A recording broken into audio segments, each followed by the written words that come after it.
Inilah rahsia yang membantu saya memotong semua jenis dahan tinggi hanya dalam 1 saat tanpa memanjat tangga atau menggunakan gergaji yang berat. Gunting pemangkas ini memanjang sehingga 5 meter. Hanya tekan pemegangnya dengan ringan dan dahan akan patah serta-merta.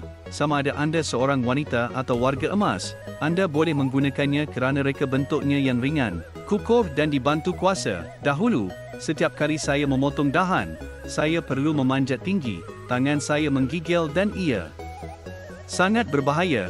Kini saya hanya perlu berdiri di atas tanah untuk mencapai setiap dahan, pantas, selamat dan tangan saya tidak letih.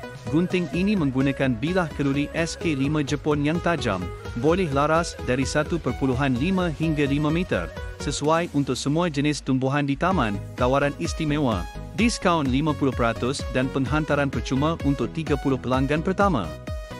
Pesan hari ini.